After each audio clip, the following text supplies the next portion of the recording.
Welcome, ladies and gentlemen. This is the annual 1 o'clock prayer meeting for the Public Safety and Homeland Security meeting. I want to welcome everybody here today.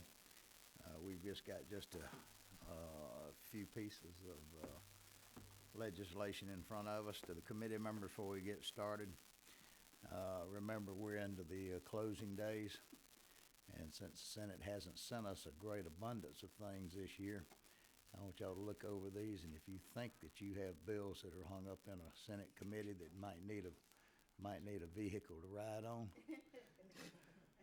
all you need to do is just tell me. We'll consider it, and we can hold any of these bills for another few days if you want to get language ready. And I have no compulsion to that because that is part of the process. All right, first up, our good friend, Senator Harper, Chairman of the Senate Public Safety, our counterpart.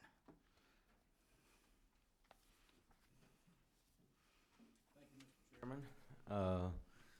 And I appreciate the due diligence that your distinguished body here does, and look forward to continuing our work together. And I think it's important for this body and the entire House to know that the Senate Public Safety Committee has been very busy working through House bills, and we have been moving quite a lot of good House bills out of our committee, and we're going to continue to do that, Mr. Chairman. So I look forward to continuing to work with y'all to make that happen. But before if I may, Mr. Chairman. Yes, sir. Did the Senate leadership, did they assign the Senate Public Safety Committee the Second Amendment bills this year? No, sir, Mr. Chairman. None of them? None of them. Sad, very sad. Go right ahead. Yes, sir. So before you have Senate Bill 18, and I believe it's LC 410976S. If that's not correct, let me know, but I believe that is the version you should have in front of you. It simply does two things. As many of you know, over the last couple of years, we have passed legislation that allows certain departments and entities within our state that have post-certified law enforcement officers, and we've also done this for local governments. We did that last year, I believe, to allow them to allow their employees to retire with their weapon and badge. So we found out that we have missed a few state law enforcement officers because we were calling them out by name, and so I dropped a bill to try to take care of that, and in doing so we found a couple of more that we did not find. So what you have before you is a blanket language, and it basically says that any state agency that has post-certified officers can allow their officers to retire with their weapon and badge. That's the first thing that this bill does. The other part that it does is it allows any retired law enforcement officer from anywhere in the country, federal, et cetera, with at least 10 years of aggregate law enforcement service in the state of Georgia can maintain the same credentials as a retired law enforcement Georgia officer as long as they keep up their post-certification as required by post for our retired law enforcement officers and be part of the same exemptions that our retired law enforcement officers enjoy in Georgia. It's basically the federal LEOSA language, and that's what this does. We've passed out the federal LEOSA language last year. It was part of the gun bill that was eventually vetoed by the governor. But we're running it as a separate bill this year, and hopefully we can get it across the finish line.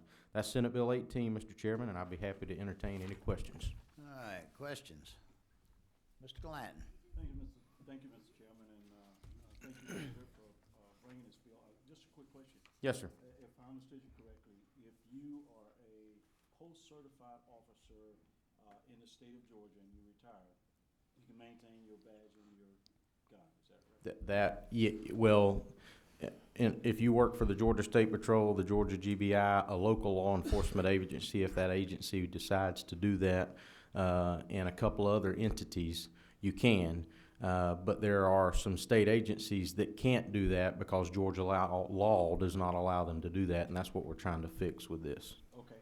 And the second part of that question is, if you are a law enforcement officer that retires in another state, Yes. Georgia happens to be your home state, and you move back home, would they fall under the same? No, because your retiring agency would be an agency that is not within the state of Georgia. All right. It would only apply if you retire from an agency inside the state of Georgia. Okay. You have to retire from a Georgia agency or a local law enforcement Georgia agency for that to apply. So this wouldn't apply to federal agencies, FBI? Well, we have no jurisdiction over that because the feds would have to issue weapons and badges to their retired law enforcement officer. We can't provide that. I think you're confusing the two parts. There's two parts to the bill. The first part is weapon and badge retirement, and that's if you work for a Georgia agency or a local law enforcement agency in Georgia. Okay. And what this would do is allow all post-certified law enforcement officers in the state of Georgia to be able to retire and retain their weapon and badge upon retirement.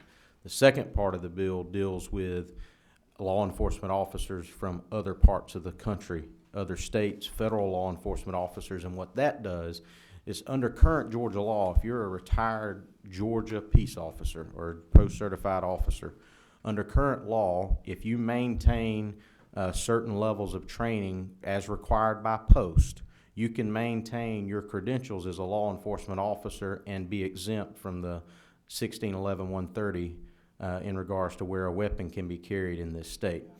If you maintain those post credentials. What this will allow is a person who was in Alabama or Tennessee or Texas, or their federal law enforcement officer who did not serve for a Georgia agency, to maintain upon their retirement, as long as they serve for 10 years for another agency or an aggregate of 10 years as a law enforcement officer, to be able to get those same credentials as our Georgia retired law enforcement officers do and get the same exemptions as long as they maintain the same status under post in our state, under the Peace Officer Standards and Training Council.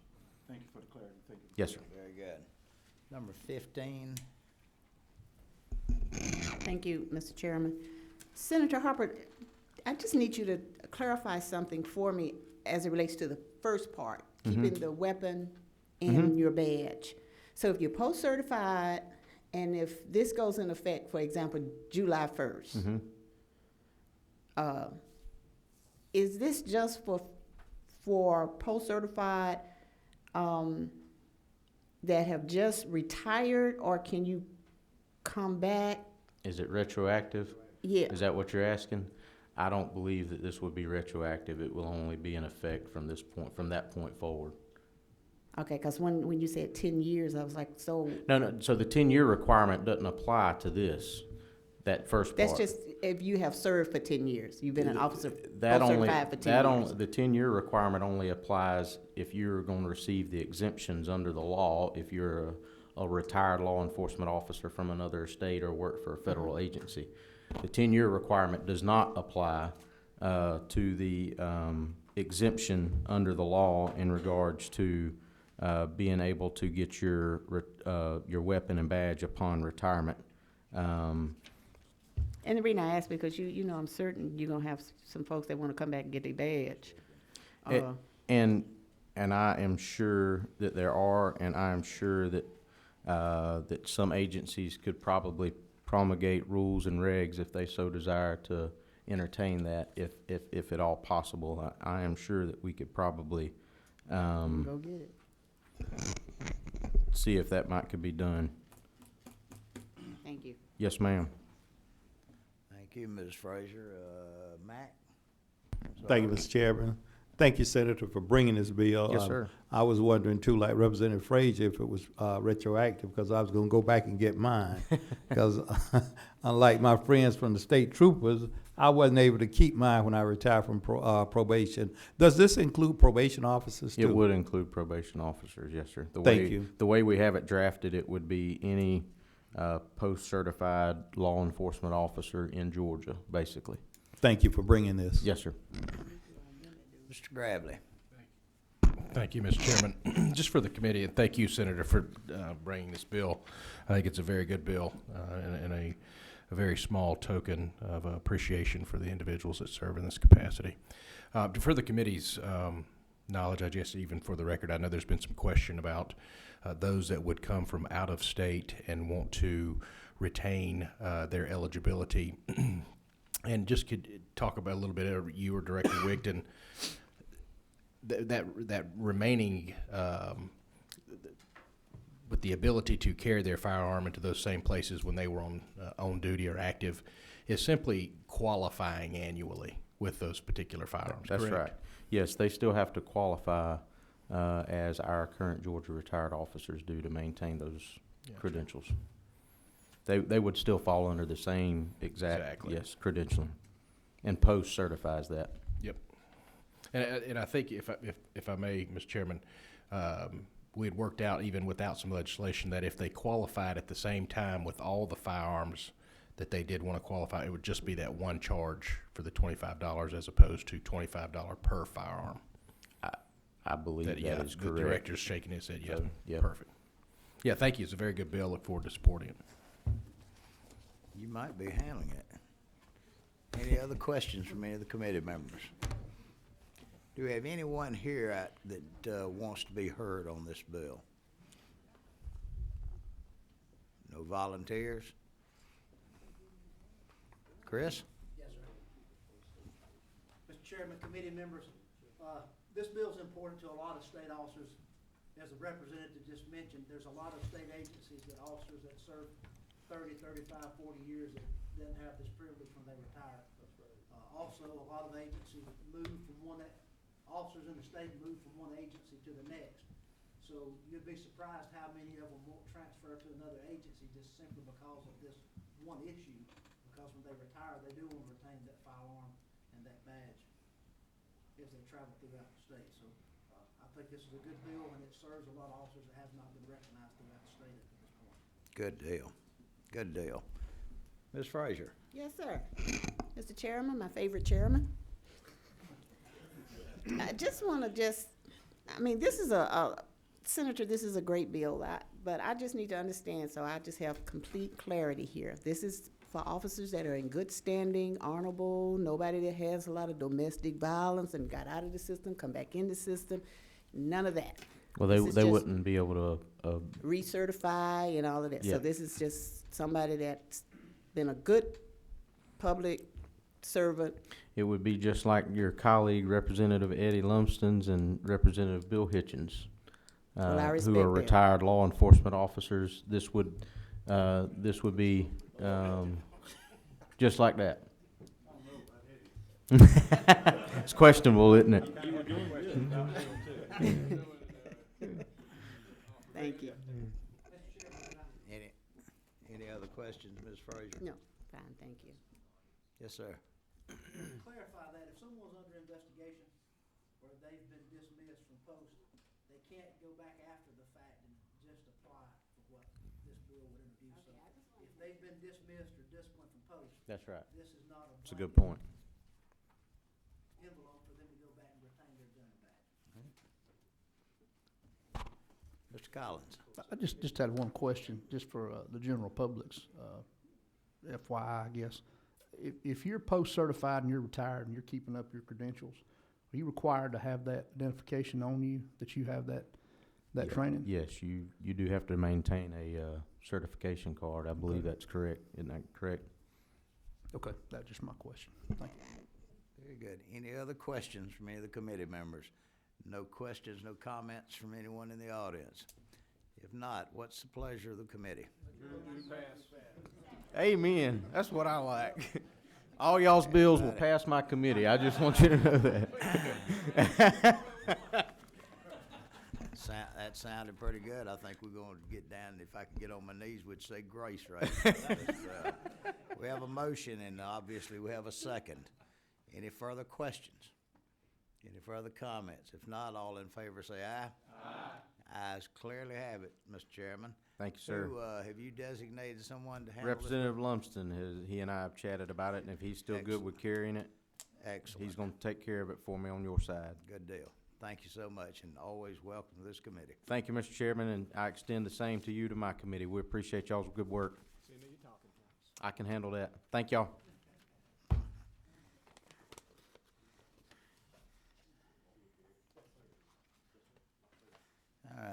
will caution the committee members again, remember, we may need some of these bills as vehicles. So if you've got anything, need to let the chair know. I'm gonna bring up, House Bill 128. I'm going to be handling this bill for, Senator Wilkinson. It's a pretty well an innocuous bill. This just allows the Department of Natural Resources to have access to the DDS, driver's license database, so that our rangers, when they're, checking hunting and fishing licenses and the such, to do a cross-reference to be sure that those people are in fact Georgia citizens and not some of the unscurrilous folks that come out of the North Carolina that kill deer in North Georgia without licenses. Oh, I'm sorry, I didn't mean to say that. Is anyone here that wishes to be, I saw some DNR folks here earlier, are they still here? Is Gator, Commissioner, would you like to be heard on this bill, or did I pretty well explain it? Any questions from any of the committee members? Does any of the committee members see any issues they'd like to attach onto this to make a Christmas tree out of it?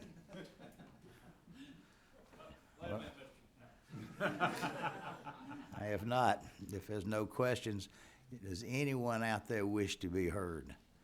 Is anybody here from DDS? Tough. All right. If not, what's the pleasure of the committee? We have a motion and a second. Any further questions? Any comments? If not, all in favor say aye. Aye. Opposed? And the ayes have that one. All right, Mr. Dukes, are you in attendance? I understand that you're going to be presenting this bill for Senator Jones.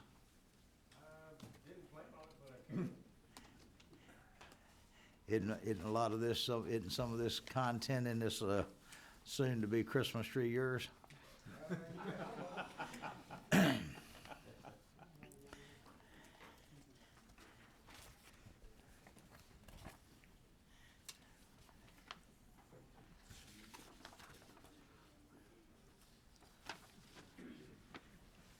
Do you have a copy of the bill?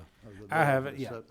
Yeah, so the first part of Senate Bill 149 addresses school resource officers. Current law requires a person to complete certain training requirements prior to appointment of the school resource officer. And essentially what it does, it provides a training course that must consist of at least 40 hours of training at a minimum. It'll start January 1st, 2018. And the training will regard training in the role of peace officer assigned to an elementary or secondary school, search and seizure in an elementary and secondary school, criminal offenses, gang awareness, drug awareness, interviews and interrogations, emergency preparedness, and interactions with adolescents, including the encountering of mental health issues. GIPSTIC must conduct administrative compliance reviews and may collaborate with the Department of Education in the fulfillment of purposes for this bill. It's notable that nothing in this bill is construed to prohibit a peace officer from responding to emergencies or otherwise performing duties at an elementary or secondary school that are a result of or incidental to his or her assignment as a school resource officer. That is the first part of the bill. Second part deals with municipal probation officers. And what this would do is have Title 35 and Title 42, both would contemplate the other now. Essentially, OCGA Title 35 requires that local government units that directly provide misdemeanor probation services to complete a training course and receive certification from post if their officers want to have arrest powers. And so for this to happen, Title 35 and 32 need to mirror each other. Title 42 is the probation code, Title 35 is the post code. And so essentially, you can have probation personnel, private probation personnel, and municipal, which is a government provided, local government provided misdemeanor probation, be providing the same functions, but actually have different training requirements. And what can happen is, and what will cause disruption in the supervision of misdemeanor cases is if you have, if a local government wants to take over or provide directly misdemeanor services, misdemeanor probation services, they had to satisfy this training requirement. So what this would do is mirror those training requirements so that if a local government wants to provide misdemeanor probation services in-house, the training requirements for municipal officers will mirror those as private officers. They're both regulated with efficacy and fidelity by the Georgia Department of Community Supervision. Mr. Chairman? And then the third part. The third part is a bill this committee has already heard. I believe I was the author of that bill. That didn't make it across on crossover day. This is one for the Department of Corrections. Deals with people smuggling tobacco products in past the guard line. And it also gives them other tools, not only to work about the smuggling of contraband, but also for inmates that are caught with ID card, commissary cards, ID numbers, security numbers, things such as that. The gang violence continues to be very prevalent in our correctional facilities, and these are just more tools at the Department of Corrections arsenal to deal with, and that's the third part of the bill. As I said, this is starting to look like a little bit of a wee Christmas tree. The second, Brian, if you would, the second section, that's coming from y'all's department. Yes, the second section of the Title 42 language is Right. coming from the Department of Community Supervision, yes. Right. Very good. Mr. Glanton? Wave. Any questions from any of the committee members? Anybody in the audience wish to be heard? Judge? Do you know the number of that bill that your bill didn't cross over? The number of the bill, It didn't cross over? oh, that was House Bill 350. Thank you. Yeah. Mr. Norris, Yes, sir. If I may? you may. Thank you, sir. Not here to oppose the bill in any manner. Sure. They might have a question for you. Just a couple things. On the SRO issue, there is already a course in place, and I think you might know that, and Chris and them at the training center have that, so that's pre-established. We were concerned about a mandate. The bill does not mandate the SRO course, but I would like to put a plug in for the Sheriff's Association. Since about 1997, we've been running a program that we use alternative to DARE. It is a program whereby we go into the 5th grade classrooms. We got about 20,000 children that, in probably 50 systems that we teach our CHAMPS program to. CHAMPS is it's a program with a lot of electives, a lot of things that 5th graders like. And we go in with our trained deputy sheriffs. Our course for that is 2 weeks. So 40 hours is not unreasonable in any way. A lot of our CHAMPS instructors are also SRO instructors. They're in the schools all the time. So this is a good thing. So thank you to Senator Jones for bringing it forward. Concerning the misdemeanor probation issue, I was let me back up. This May, I will start my 39th year. I will complete my 39th year. I started with the Board of Pardons and Paroles, as Mac started with probation. I had arrest authority as a parole officer, but I did not have general arrest authority for anybody other than my parolees. And I think, and Mac, I think it was the same, Representative, I think it was the same with state probation. And the only concern we have is, does this extend to the public, this arrest authority? You know, certainly if a municipal probation office or officer needs to arrest a misdemeanor probationer for a reason with a warrant or something that happens in his presence, then certainly that's the case. I'm not sure this extends past that. I'm not the lawyer in the case, but I would hope the committee would consider language that would make it clear that this is arrest authority for those misdemeanor probationers under the supervision of the court. That's the second thing. And Mr. Chairman, concerning contraband in the prisons, we have the same situation in county jails, and I don't have the language in front of me. If this doesn't include county jails, could we possibly consider adding jails to it? We would appreciate that consideration. Very good. Let's start down here. Y'all seem to generate a lot. Just keep your seat there. You might be questioned too. Number 25 down there, that would be Colonel Hitchens. That's me, Chairman. Yes, sir, Mr. Petrie. Yes, question. So the school resource officers, and Terry, you just alluded to some of this, so this proposed 40 hours of training. So right now, is there any training in these fields that have been alluded to here that are itemized here in the bill? This is in addition to what?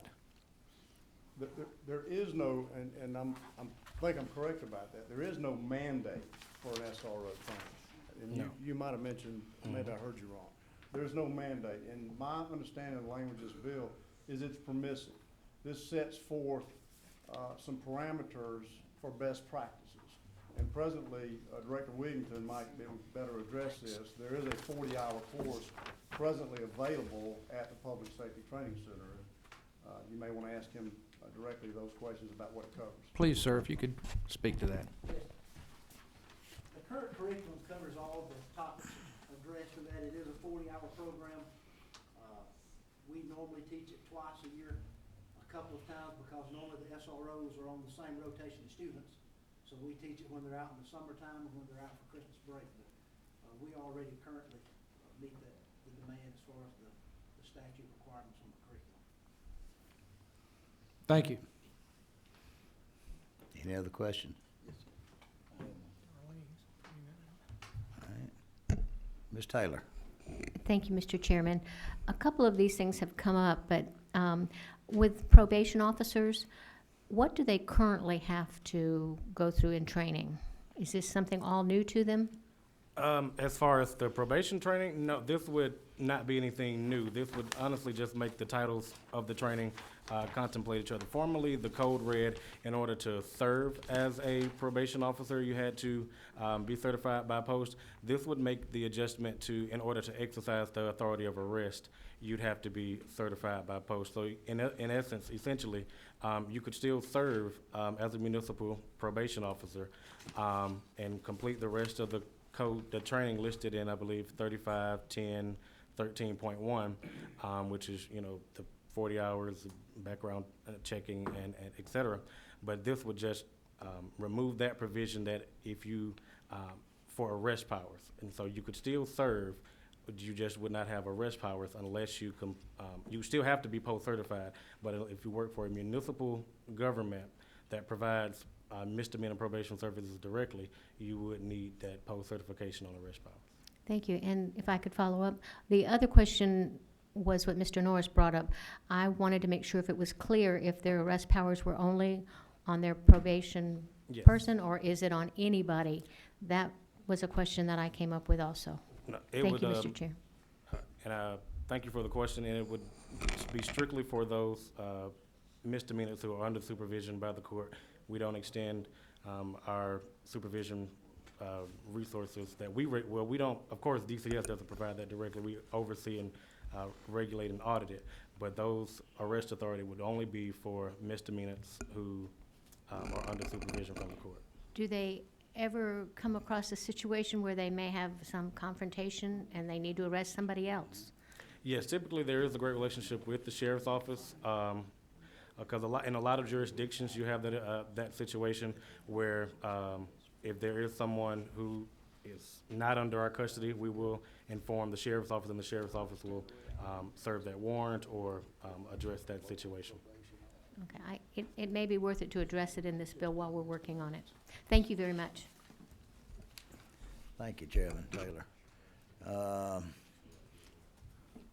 Ms. Frazier. Yeah, Terry wants to say something. Mr. Chairman, on that point, if I may, the authority to make an arrest does not come with post counsel. It comes with the agency that person works for.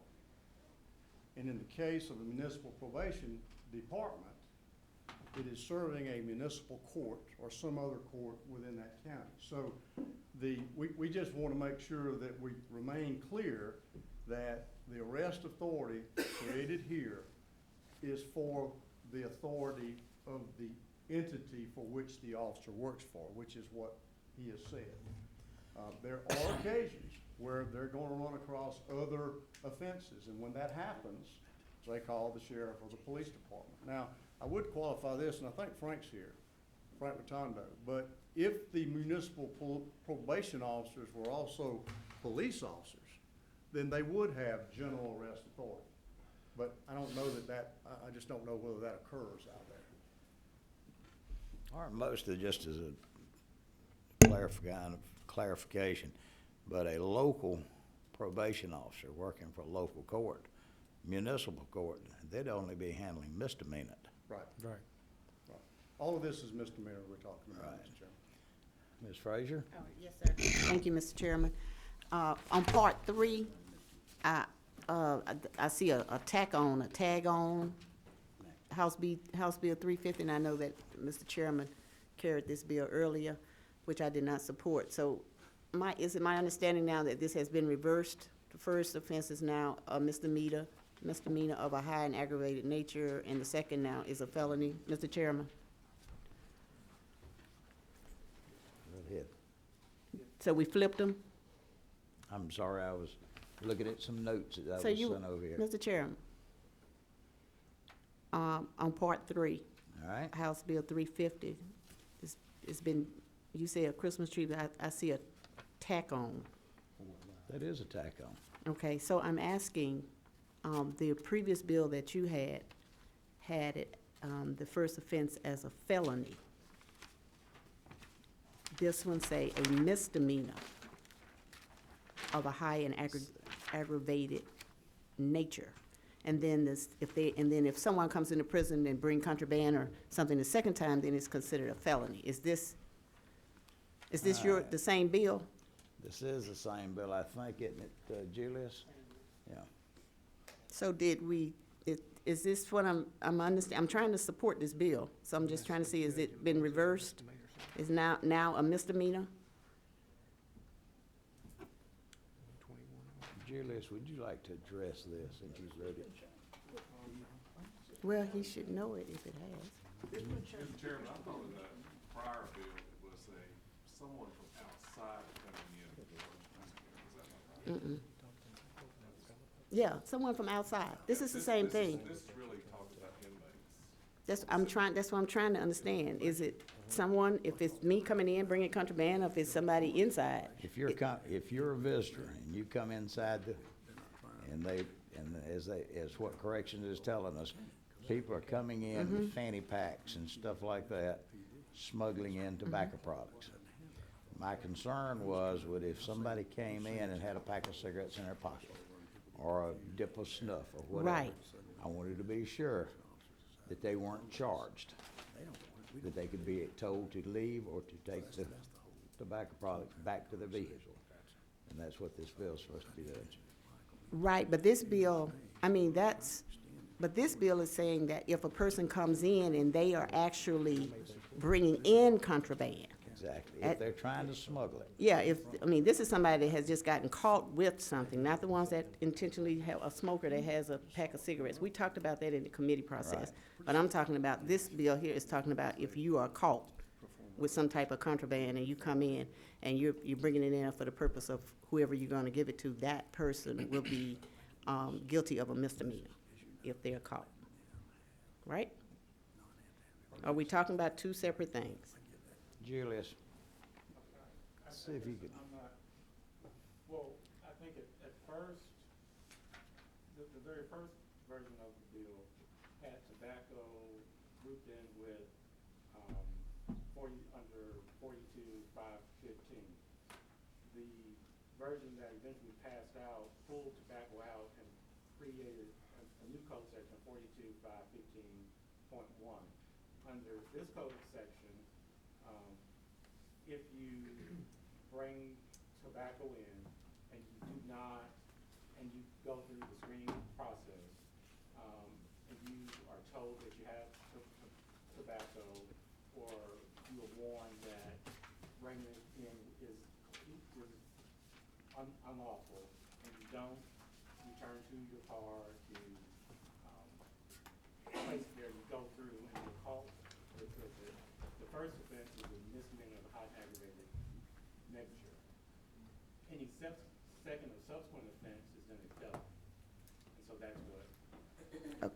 Okay, but Drew, you just said if I came through the screening process and I had some tobacco on me, and then I was told, you have tobacco on you, and then I'm given that opportunity to turn around and go out the facility and place it in my vehicle. I just get it out. And then if I come back in and I still have it on me, is that when you're gonna charge me for a misdemeanor? Yes. Because at that point, you have attempted to go through the process. But why would I do that? Because I'm trying to smuggle it in. So I might put it in on my person a different way. Okay.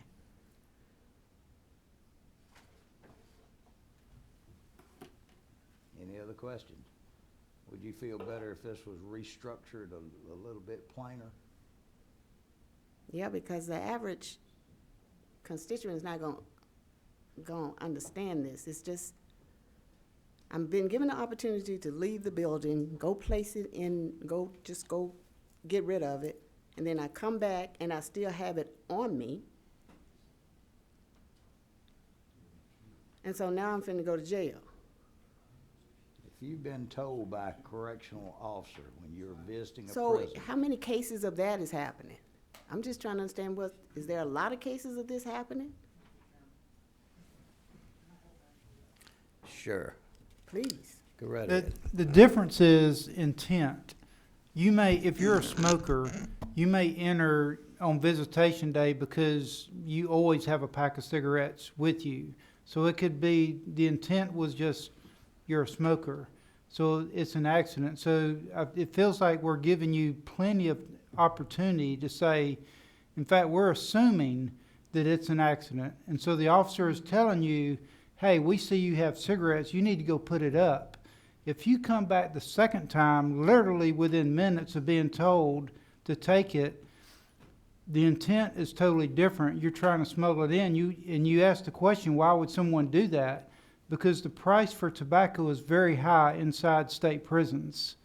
And so the intent comes from a assumption of a mistake to you're trying to smuggle. And they're not going to jail. They could, but it's a misdemeanor, not a felony. So again, it feels like we're showing leniency, especially for someone who was just told minutes before that you cannot have that here. Okay. And it may can be restructured a little bit. All right. Number one. That'd be Chairman. Right here. Thank you, Mr. Chairman. It's really for Mr. Norris. We're looking at that section, 3.2 and 3.3. Just from my knowledge, and I think, or somebody mentioned it, can the sheriff, I know he can't do the felony, like on line 119, that has to be us. But do they not have the ability now to enforce no tobacco, contraband, whatever in theirs? Yes. So I think, did you make the statement you wished that 3.2 and 3.3 covered Jails. county jails also? It would, I think, give us some additional, I won't use the word protection, but additional authority, I think, and support what many of them are already doing.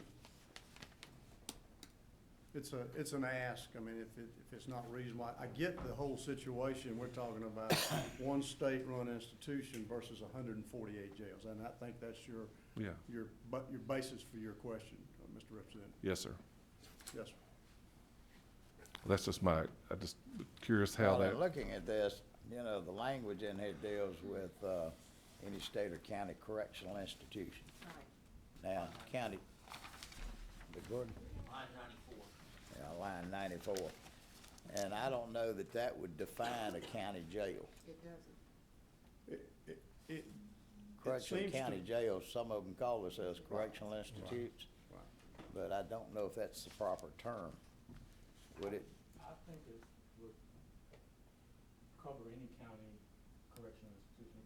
It's not a defined term, so any corrections, any jail, any. Or we could add or jail into that, or county jail. Does it have to say Can jail? almost become, we've even had trouble in court with this, with people bringing tobacco products and trying to get them to an inmate in court. In court?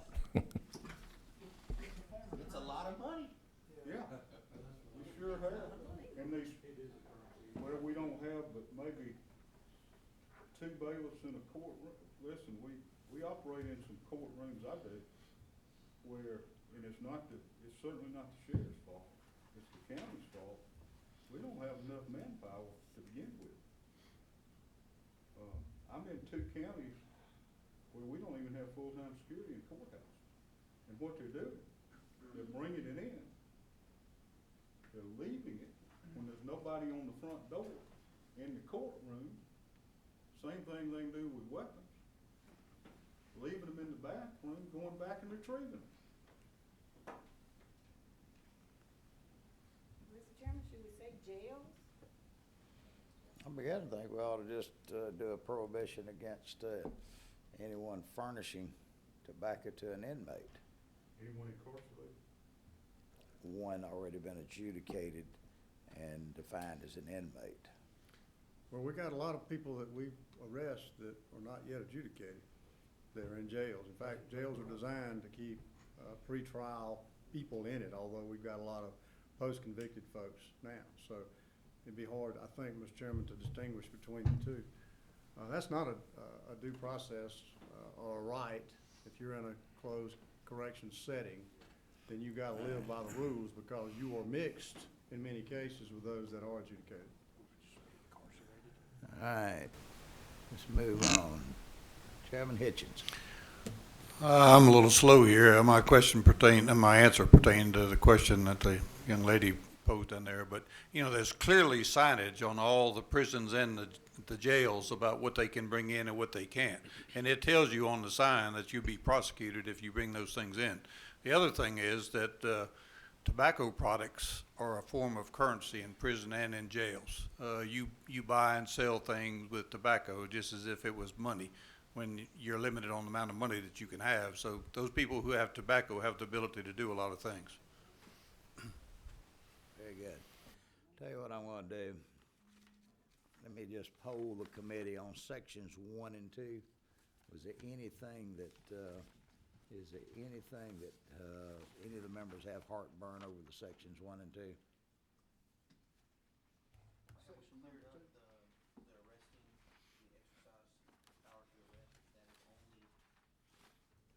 Yeah, that was in section 2. Yes, sir. On line 46, where have we clarified the concerns of the sheriffs with that it's maintained that exercise the power to arrest is limited in scope? Has the discussion clarified that for you, or would you still like to have some language to? I would love to have some language, but that was just a suggestion, Mr. Chairman. Do you have some suggested language? I don't have a copy of the bill in front of me. I can. All right.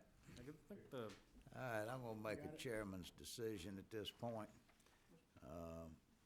We're gonna hold this bill. I ain't gonna hold it long, though. And if y'all could work on some language to see if that's make it satisfactory for the sheriffs. And on section 3, Julius, I want us to redo the top section about tobacco. We want to clearly state that under the rules of the Department of Corrections or a sheriff, and put a definition of jail in there, that if they decide that tobacco is contraband, I want to draw it out so that we make specific penalties for those that are caught bringing this in, smuggling it in. And I also want to make it clear again, which we tried to do in this bill, that if you're a visitor to the prison and you have tobacco on you, that you're not guilty unless you have transmitted that. You know, basically, let them tell you, they can tell you to leave the premise or leave inside the guard lines. Take it back to your, but just say they don't know. Say you got a can of snuff or a chew of tobacco or a pack of cigarettes. We want to be sure that we've got people that for no other than intention of having a bad habit, that they're charged with a crime.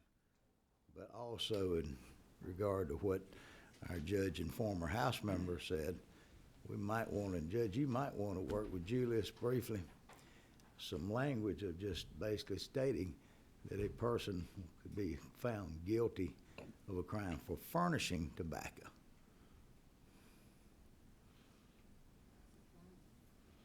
If they have deliberately furnished tobacco to an inmate, someone who's been found guilty and under the custody. Any other suggestions from any of the committee members? Mr. Chairman, Yes, sir. that part two dealing with the probation, Mm-hmm. I got some real issues with private probation and probation in general. I think Mhm. it's been noted that this state has more people on misdemeanor probation than any other state in the union. And, I just have some real concerns about that whole issue.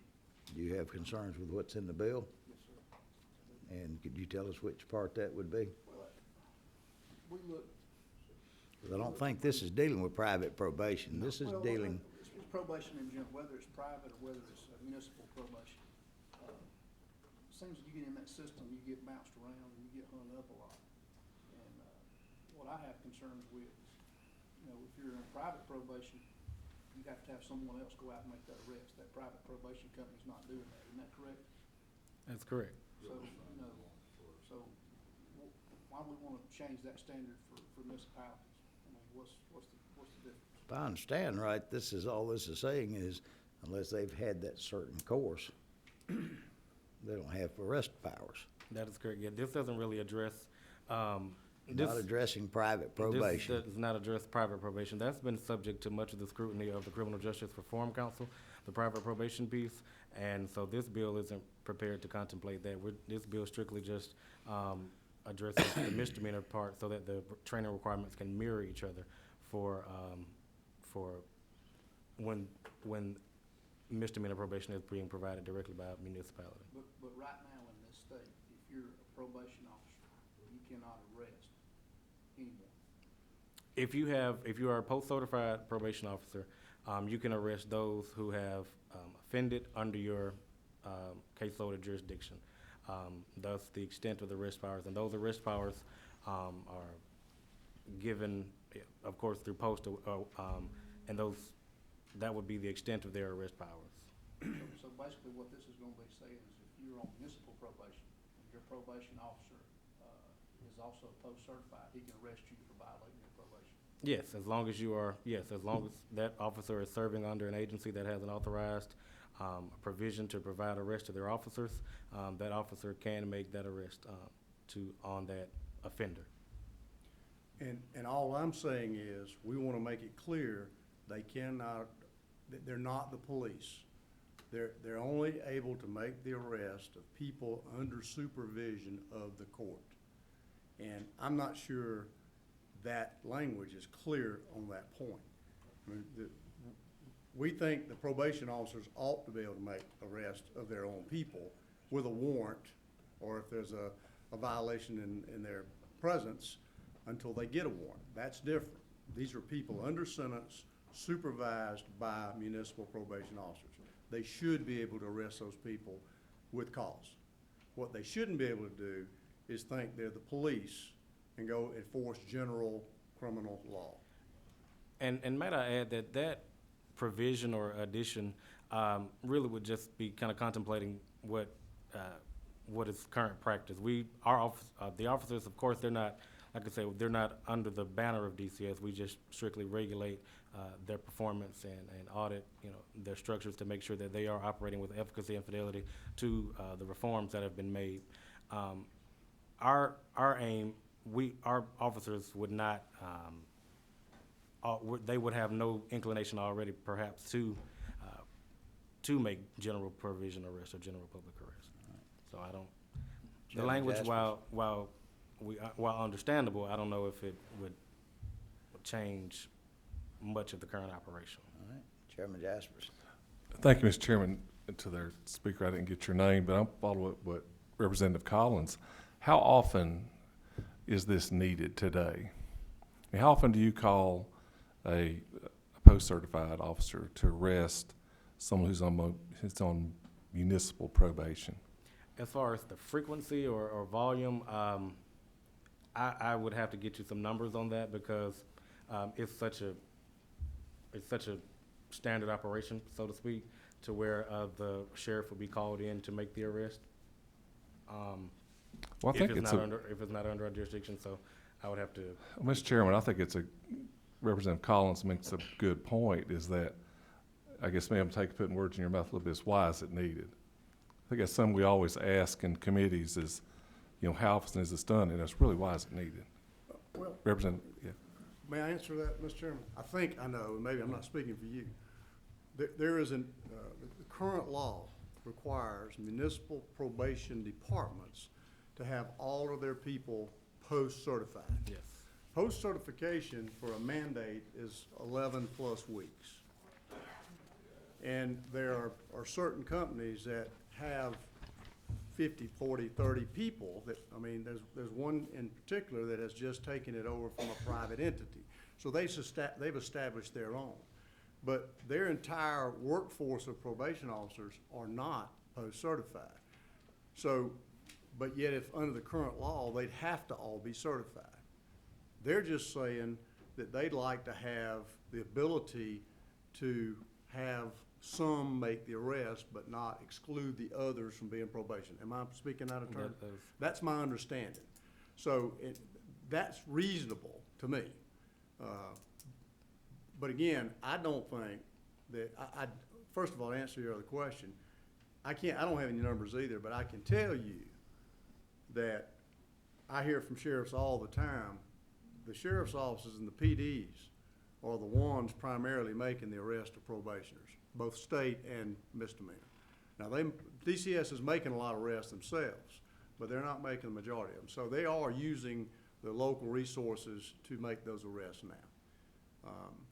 And that is no different from this municipal case, which DCS does not, the people that we're talking about don't work for DCS.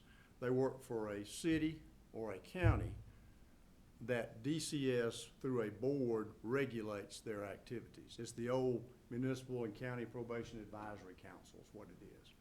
So frankly, and this is kind of not the reason I came up here, this makes sense from their perspective.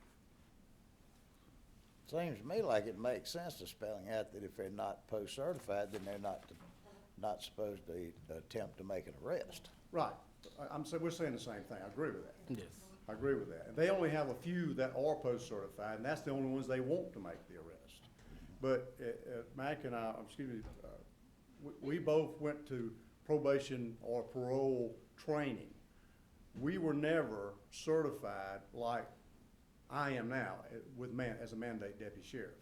The training is less, and you were always allowed to make the cases and effect the arrest of the people under your supervision. That's who you could arrest.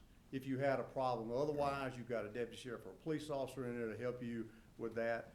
But you arrested the people, the probation and parolees, generally 99% of the time, with a warrant issued by the parole board or the Superior Court or state court. Mr. Collins. I'm just gonna say, as far as that goes, I think you're getting too many cross-cutting cleavages there, where you have people that they may be post-certified, and I think that's great. I don't want to take anything away from law enforcement, but, you got people that are on probation going to jail and getting locked up for, tail lights out and running stop signs and not paying speeding tickets. Mm-hmm. And so my whole issue with it goes far beyond what we're discussing here.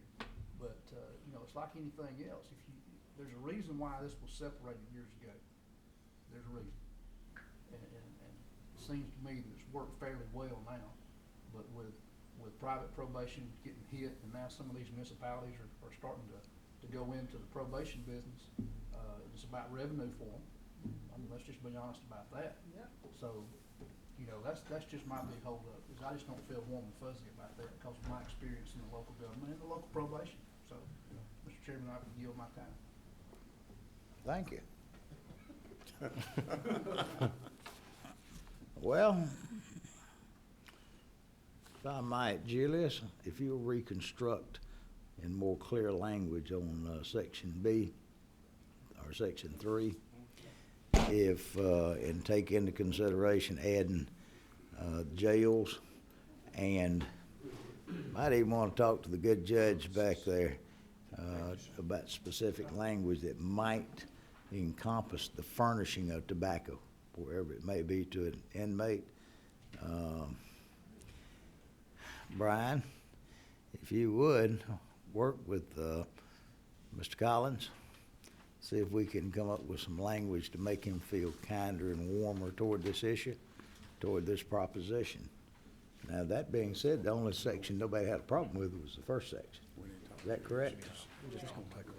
All right, and for any of the other members or any of the departments out there in radio land that have not had their propositions moved from one house to another, if you'd get in touch with any member of this committee or myself, this looks like this has the beginnings of a real Christmas tree.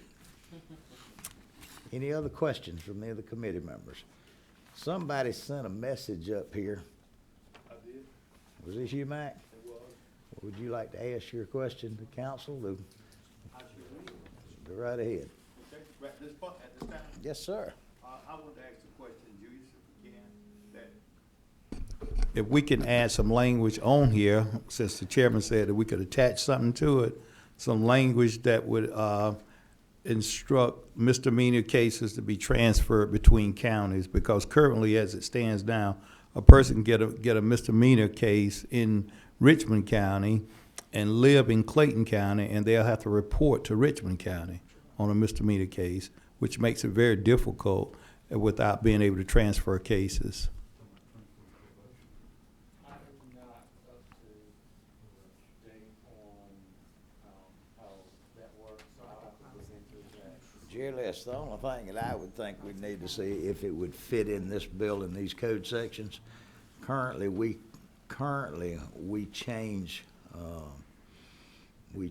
the location even from state to state, but we That's do right. that with an interstate compact about transferring somebody's parole or whatever to, or probation to another state. And we do that through the Interstate Compact Association. I think that the way that's done right now under probation, that if you have a person that is someone convicted who's on probation and they can be, after report to one circuit, I think with permission of within the probation department, that they can move, and the judge. They can move, judges- they can transfer. They can They can transfer that transfer. to the location to where that person Where that person at. lives. And I'm thinking if I understand what Representative Jackson's asking, since we're talking about misdemeanors, would not sufficient language be with the permission of the judge of both where the misdemeanor is being held and where it wishes to transfer, with their permission? And Correct. it seemed to me like that would be the easiest way of doing it. Let the two judges, the two municipal judges, are you talking about just municipal? We're talking about misdemeanors.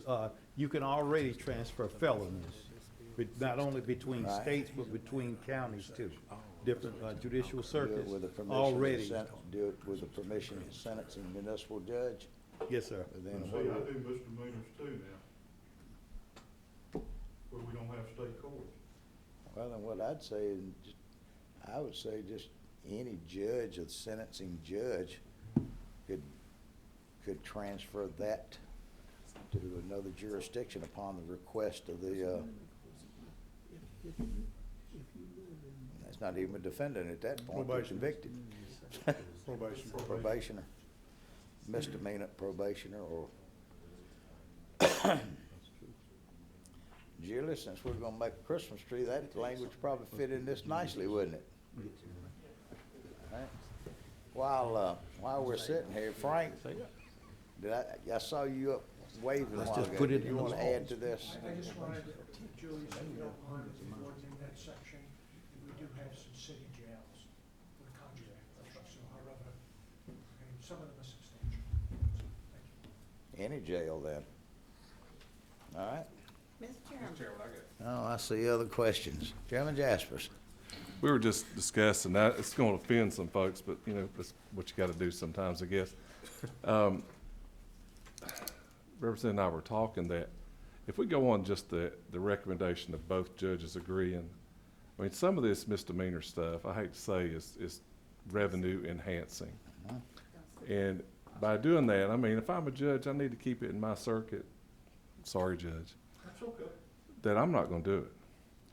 And I think, you know, we were just talking, just that there needs to be a bit easier method of doing that than having both agree. I don't know what it would be. I'm not a lawyer. I'm out of my. I don't know, quite frankly, if it could get any easier than that. It shouldn't be both judges because, see, you don't know which judges it would be under, where it's going. We just do it as a sentencing judge. We require misdemeanor probation if they're gonna transfer it. I think I have only turned down one. Mr. Chairman, I interrupted. No. That you're I fine. turned down one, and that's where the sheriff,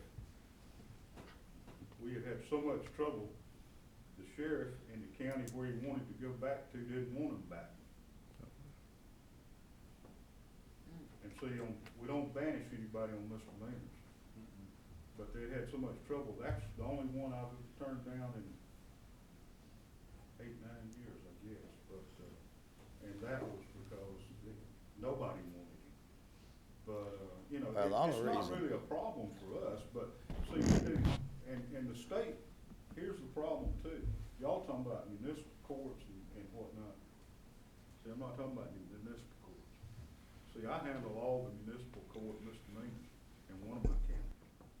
I handle all the county misdemeanors in 2 of my counties because we don't have state court. So, you know, that's the problem is every court's got its own personality. And when you get out in the rural areas, it's a lot different than it is in the metro area. I'll just be honest with you. Just like every house that. Only reason that I was thinking about both judges, the judge that does the sentencing has certainly got to give, that judge has got to give permission. If Revoke them. I mean, if someone wishes to, say they live in Richmond County, they've got a Clayton County, they need to ask that judge in Clayton since he was a sentencing judge. But should they not ask the second judge? Because if not, if the judge in Clayton says, well, we're just gonna remand this down to Richmond County, what's to say that that It's judge? just for probation though, Mr. Chairman. Beg your And pardon? if they violate probation, it comes back to me for sentencing. You don't transfer the whole case. You're just transferring the Supervision, supervision. to be sure they're paying their fines. That's just like if you transfer something to North Carolina under the interstate commerce, and they violate in North Carolina, now North Carolina's gonna take care of the new charges, they're gonna send them back to us, so we're gonna decide whether to go get them. And then we keep that case as far as jurisdiction. It's just for reporting purposes. Reporting purposes. Mr. Chairman, we're trying to make it so that this person doesn't violate his probation by not reporting. If he's in Richmond, lives in Richmond County, he picked up the sentence in Clayton County, he can actually get locked up for not coming back to Clayton County on that Friday or that report day. So we're trying to make it, so that this person doesn't violate by not having transportation or being able to get back to that locality where he was sentenced at. Everything remains in the sentencing court. If he violates his probation, he So has you're to come saying back. paying the fines would still be that duty to that? The fines will still go to Clayton. You're not taking the fines away from the sentencing court county. He still has to pay his fine. But it's the reporting, the very simple thing of reporting is what's getting these people locked up by failure to report. because they live so far away, and sometimes it's impossible. And we dealt with it, when we transferred, we used to supervise misdemeanor cases, and we transferred all those cases over to the private probation bureau. And these people would come to us and say, well, they locked me up for not reporting, which y'all didn't do because we transferred cases so the person would have the ability to report, not in Sandersville because he got sentenced in Sandersville, but he's reporting in Augusta where there's an office that we've got an agreement with, that we can transfer those cases, that person can report. We're just simply talking about reporting to the probation officer. And it's very difficult on these misdemeanor cases because these people live so many distances away when they get a case. I've got people that live in Sandersville that picked up, maybe got a DUI in Millersville. And because they got a DUI, they lost a license, they can't drive back to Millersville to report on Fridays. It makes it inconvenient for their family members to have to take them over there. But if that case was transferred to Sandersville, then that person could walk to the probation office that's there in that time and make his report. Reporting is one of the most simplest things to do to keep people out of jail. But it's very difficult on these misdemeanor cases because they don't transfer cases. If I might then, if you would you get with Julius and possibly while we've got the judge back here and y'all just work out that language? Sure. Mr. Chairman, may I add something to that? We've been watching this private misdemeanor probation for a long time in our state. I was here when we did it, some of y'all were. And it has grown to the point where everybody's on probation or they're on probation in 4 or 5 different places. And we don't have as many people on probation in this state as is reported. What we have is we have the number of probation cases, and it's still a big number. But if you would consider, particularly on traffic cases, people get probation for traffic cases all the time. So if you could give them the automatic transfer in some language for cases involving, any kind of traffic case, that would solve a lot of what you're talking about. Solve a lot of it. And it is true that there are conditions that go along with the sentence that you report, that you take maybe defensive driving, that you take whatever it is, course, and you can do that in your own community. I will tell you, as a rural Georgia parole officer in my early days, it was very difficult when I had 13 counties at one time. It's very difficult for people even living in the country to get to town to report. So it is a burden on folks. Reporting is important, and it should occur in every case, but it's not always easy for folks. So your thoughts on that? All right. Mr. Chairman, I'll leave you alone in just a minute. Yes, sir. When the speaker was a House member, we worked on trying to decriminalize some of the traffic offenses. And what I do, if it's a traffic offense, as long as they get their fees paid, fines and fees paid, I put them on non-reporting. I mean, if they'll get their fines and fees paid, that's what the counties and cities want. Put them on non-reporting on probation. And normally, what we do, if they get a 12 months probation, if they stay on probation for 6 months, they got the fines and fees paid every week. I sign off on the tremendous amount of it. We dismiss all probation as long as they get 2 for 1 on probation, fines and fees. And the only problem that I see in what he is talking about is private probation wants to collect that supervision. That supervision fee. That's It's what the for bottom profit. line in all this is about. If you dismiss, you're a good judge, I appreciate that. If you dismiss 6 months, you dismiss $35 a month or That's it. more. See, that's the bottom line, and why you get all this pushback is from private and municipal probation is the same way, where they're taking over and doing their own probation. They don't want to transfer it from Sandersville to Millersville or backwards, because they're missing out on $35 a month, and it adds up when you got 1,000 people on probation. And it's all about that supervision fee. That's the vision.